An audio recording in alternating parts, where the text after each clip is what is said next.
On est à toi. Aujourd'hui, l'abondance. Alors c'est un thème qui me tient particulièrement à cœur et que j'ai déjà traité d'ailleurs plusieurs fois. Pendant le confinement, en particulier, j'ai suivi un parcours de méditation avec Deepak Chopra sur le thème de l'abondance.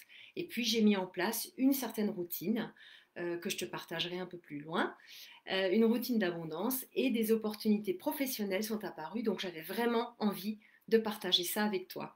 Je suis Barbara Rebel, coach happiness. J'accompagne les femmes modernes et les working moms comme toi à se préparer au bonheur. Alors, avant de parler de la routine, commençons déjà par définir l'abondance. Qu'est-ce que l'abondance vraiment? Alors, c'est vrai que c'est une notion qui est personnelle à chacun d'entre nous. Euh, Très souvent, quand on pense abondance, on pense argent, richesse financière, pardon, biens matériels, etc., etc.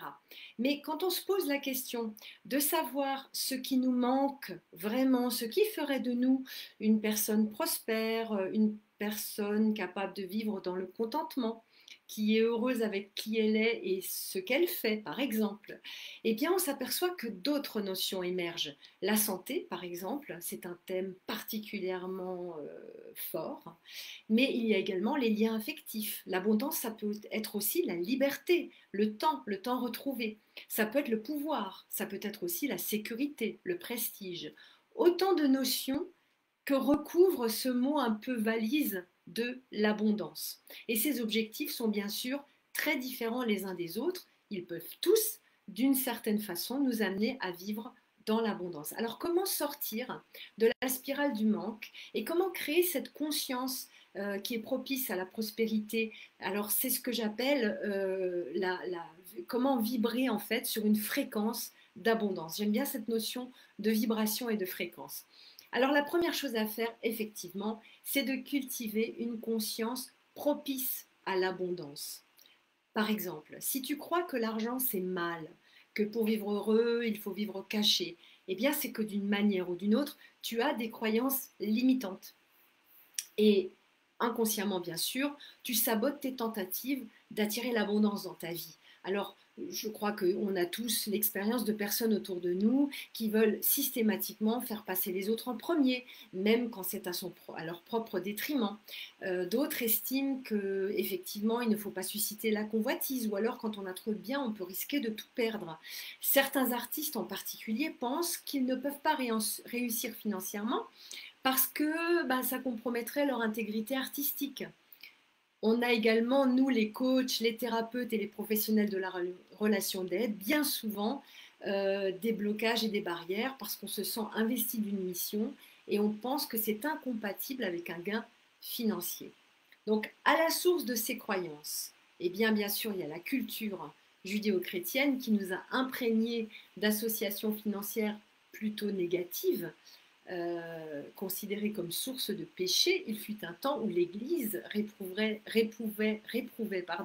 la pratique de l'usure, qui est le prêt à intérêt chez ses fidèles.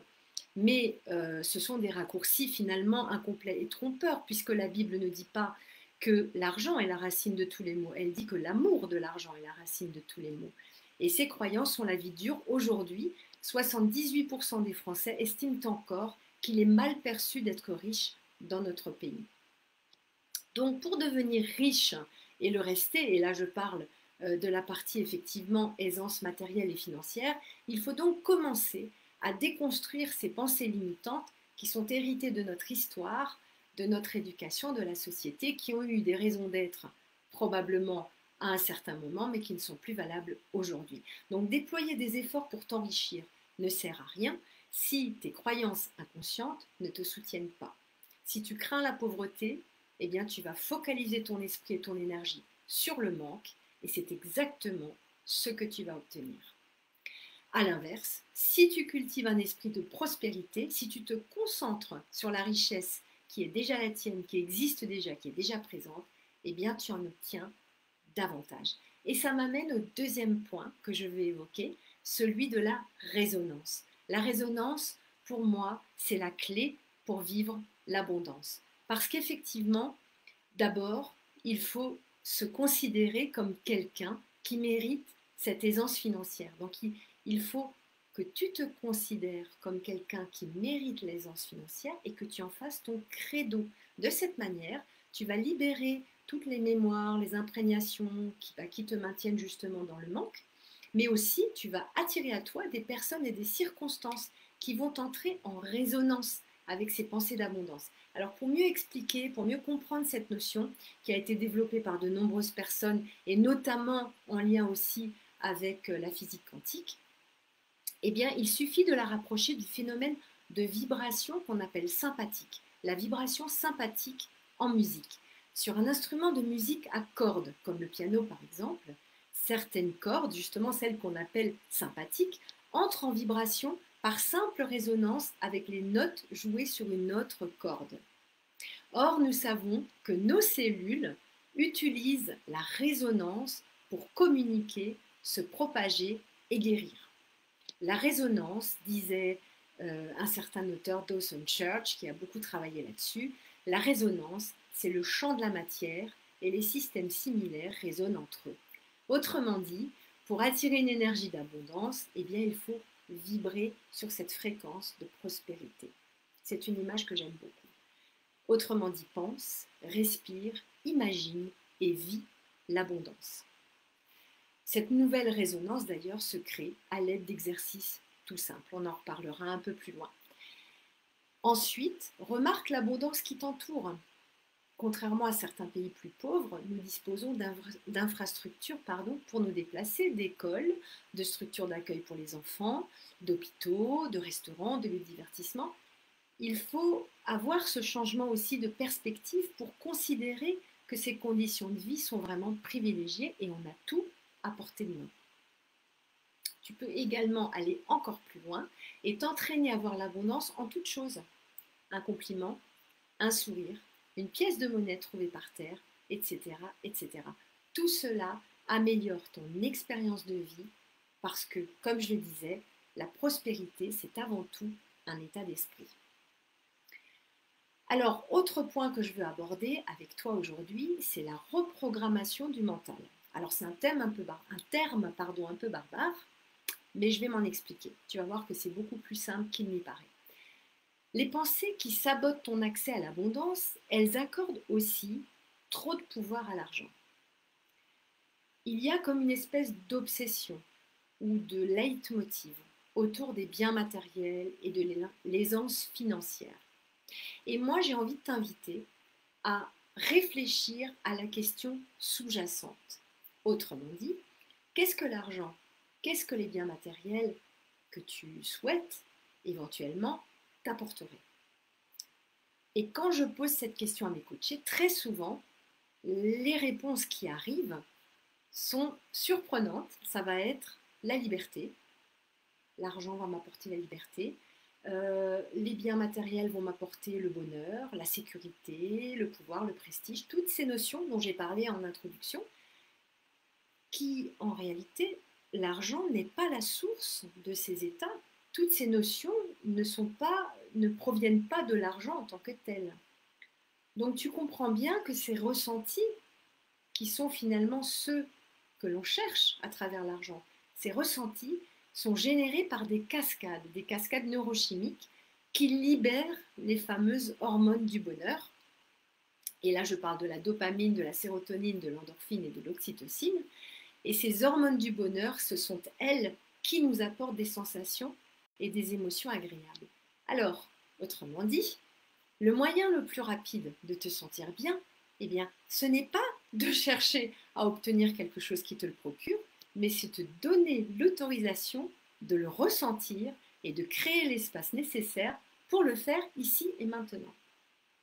Et là aussi, heureusement, des techniques existent pour reprogrammer ton mental et devenir plus prospère. Alors on va arriver sur le comment. Comment y arriver à cette fameuse abondance, à cette fameuse reprogrammation du mental?